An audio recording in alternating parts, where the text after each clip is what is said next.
এই গত মাসেও আমি আসার সময় মদিনা তো এবার বুফে হলো আমার টিকিট, এয়ারপোর্টের বুফে হলো টিকিট, ওই যে আরে বিজনেস ক্লাসের কারণে। তো এত প্রকারের খাবার কিছুই তো চিনি না, কোনটা লইয়া কোন বিপদে পড়ি, কোনটা খিতিটা, কোনটা মিঠা, কোনটা মিষ্টি।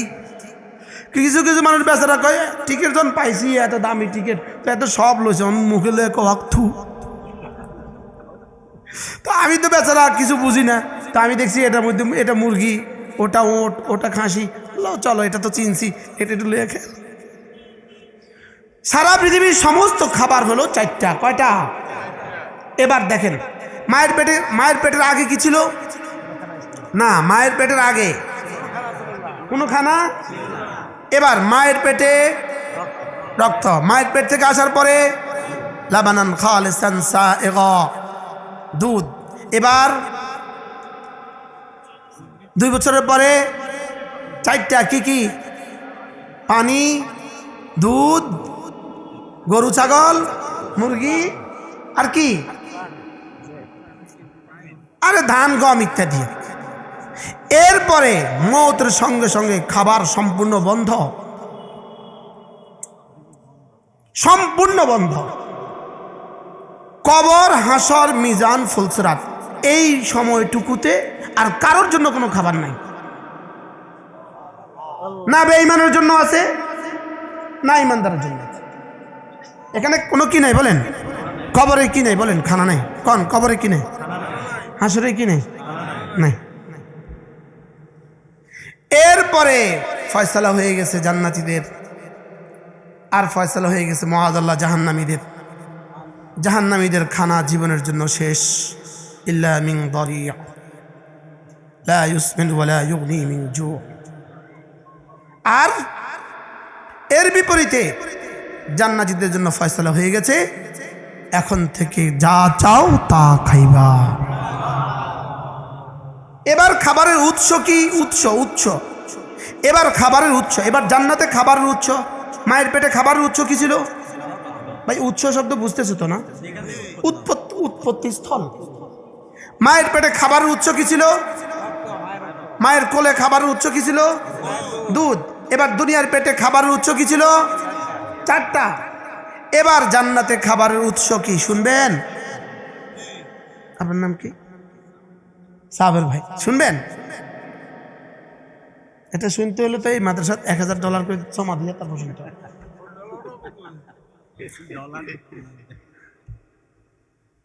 এবার রব্বে কারীম বলেন, এবার জান্নাতে তুমি আর আমি এবার উৎস বানিয়ে দিয়েছি। শুধুই তোমার ইশতেহা, শুধুই তোমার ইরাদা, শুধুই তোমার চাওয়া, তোমার পাওয়ার উৎস।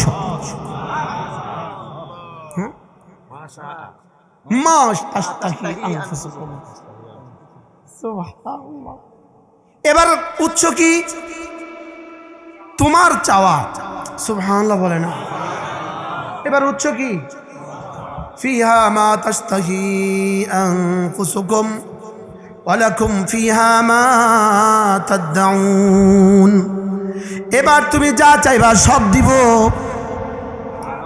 ওয়ালাহমি তাইরিন মিম্মা ইয়াশতাহুন। মায়ের রক্তকে বানিয়েছিলাম খাবারের উৎস, উৎপত্তি স্থল। মায়ের স্তনকে বানিয়েছিলাম খাবারের উৎপত্তি স্থল। জমিন আর আসমানকে বানিয়েছিলাম খাবারের উৎপত্তি স্থল। এবার খাবারের উৎপত্তি স্থল মিম্মা তাশতাহুন। এবার তুমি যা চাইবা সব দিয়ে দিব। এবার আর গাভী লাগবে না দুধের জন্য, এবার আসমান থেকে পানি লাগবে না, এবার আর গোশতের জন্য গরু আর মুরগি আর হাঁস লাগবে না। সুবহানাল্লাহ বলবেন না? এবার আর ডিমের জন্য হাঁস আর মুরগি লাগবে না, এবার আর মাছের জন্য সাগরে চাষ করতে হবে না, এবার আর ইলিশের ডিমের জন্য ইলিশ লাগবে না। এবার আমি তোমাকে কি দিব? তোমাকে তাই দিব, তোমাকে সব দিব যা তুমি চাইবা। এটা কেন দিব? নুজুলাম মিন গফুরির রহিম। গফুর আর রহিমের পক্ষ থেকে ভালোবাসার মেহমানদারি। কি বলছি বলেন? ভালোবাসার কি? তুমি আমাকে ভালোবেসে 70 বছর কাটিয়েছ, তোমার ভালোবাসার পুরস্কার কি? তুমি আমাকে ভালোবেসে তোমার চাওয়াকে জলাঞ্জলি দিয়েছ, তোমার চাওয়াকে তুমি কোরবানি করেছ, তোমার চাওয়াকে তুমি জলাঞ্জলি দিয়ে আমার চাওয়া পুরা করেছ। সুবহানাল্লাহ বলেন। কি মুমিন কি করবে? নিজের চাওয়াকে জলাঞ্জলি দিয়ে কার চাওয়াকে পুরা করবে? তুমি 70 বছরের জীবনে তোমার চাওয়া পুরা করো নাই, তুমি চাওয়া পুরা করেছো শুধু আমারটা। সুবহানাল্লাহ, আমার চাওয়া পুরা করেছ, এজন্য কথা দিলাম এখন তোমার সব চাওয়া পুরা করে দিব।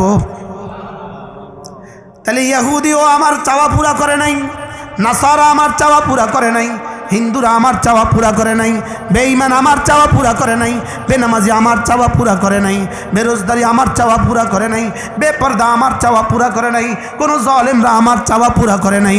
এজন্য জাহান্নামে কারোর চাওয়া পুরা হবে না, আর জান্নাতে কারোর চাওয়া অপূর্ণ থাকবে না। এখানে সব চাওয়া পুরা করে দিব, ওখানে কোনো চাওয়া দিব না।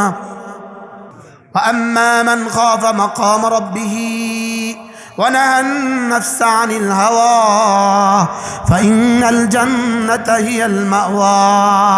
তুমি যদি দুনিয়াতে আমারটা পুরা করে দাও, কথা দিলাম জান্নাতে তোমারটা আমি পুরা করে দিব।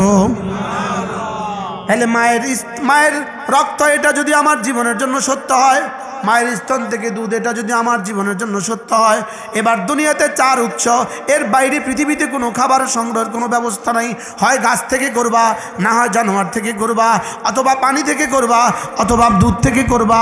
এর বাইরে খাবারের যেমন কোনো উৎস পৃথিবীর কোথাও নাই। এটা যদি তোমার জীবনের সাথে এতটা সঙ্গতিপূর্ণ হয়, এতটা পরিপূর্ণ হয়, এতটা সত্য হয়, তাহলে জান্নাতে আমি তোমার এরাদাকে তোমার উৎস বানিয়ে দিব। এটাও সত্য,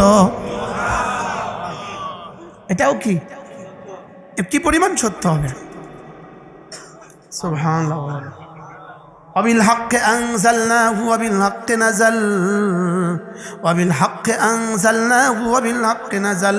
রব্বুল আলামিন বলেন, আমি কোরআন পাঠিয়েছি, আনজালনাহু বিল হাক্কি ওয়াবিল হাক্কি, হকের সাথেই পাঠিয়েছি, হকের সাথেই এসেছে। সুবহানাল্লাহ। ওয়া মা হুয়া বিল হাজলি, এটা কোনো দুষ্টমি নয়, এটা কোনো কি না, এটা কোনো দুষ্টমি নয়। এজন্য মেরে ভাইও, অল্প সময়ের জীবন, অল্প সময় জীবন, বড় অল্প সময়। এটার একটা মিনিটের দাম কোটি কোটি বছরের জান্নাত। আরে কোটি কোটি বছরের জান্নাত। একদিন সমান সমান 1440 মিনিট, 1440 মিনিট সমান সমান 86,400 সেকেন্ড। একদিনে যদি 86,400 সেকেন্ড হয়, ইন্টু 30, 365 ইজিক্যাল টু 1 বছরের সেকেন্ড, ইন্টু 70 ইজিক্যাল টু 70 বছরের সেকেন্ড। 70 বছরের সেকেন্ডের প্রতি সেকেন্ডে যদি 10 কোটি বছরের জান্নাত দেওয়া হয়, জান্নাত কি শেষ হয়ে যাবে? হ্যাঁ, সেকেন্ড শেষ হবে না? হবে না। সেকেন্ড তো শেষ, সেকেন্ড তো কি শেষ, কিন্তু জান্নাত কি শেষ হবে? এবার বলুন তো, জান্নাতের আমার দুনিয়ার 1 মিনিটের দাম কত? বুঝতে পারলাম না। হ্যাঁ, দুনিয়ার 1 মিনিটের দাম কত? ওই 1 মিনিট আমি ফেসবুকে থাকবো, ওই 1 মিনিট আমি ইউটিউবে থাকবো, 1 মিনিট, ওই 1 ঘন্টা আমি ইউটিউবে থাকবো, ওই 1 দিন আমি ইউটিউবে থাকবো, ওই 1 মাস আমি ইউটিউবে থাকবো, ওই 1 বছর আমি ইউটিউবে থাকবো, ওই জিন্দগি আমি নগ্ন ছবির পেছনে দিয়ে দিব। কেউ নাও কয় না, হাও কয়। হ্যাঁ, দাম কত? যে না বুঝে মনে মনে তাকে বুঝাবে কোন জনে। আমার হুজুর বলতেন, নানুপুরি রহমতে বলতেন, যে না বুঝে মনে মনে তারে বুঝাইব ক্ষণে। তাকে কিভাবে বুঝাবে? কে বুঝাবে? যারা তাদের জীবনের, এবার দেখেন, গরু গরু গরু ছাগল, কুকুর, বিড়াল, শিয়াল, এদের প্রত্যেকের জীবনে 3 কাজ। এরা শুধুই খাবে, ঘুমাবে, বাচ্চা দিবে। বলেন, এই ছাড়া কোনো কাজের সে কল্পনাই করে না। কুত্তা আর কি কাজ করে? বলেন, কি করে রে? খায়, ঘুমায়, খায়, ঘুমায়, বছরে একবার বাচ্চা দেয়, ব্যাস শেষ।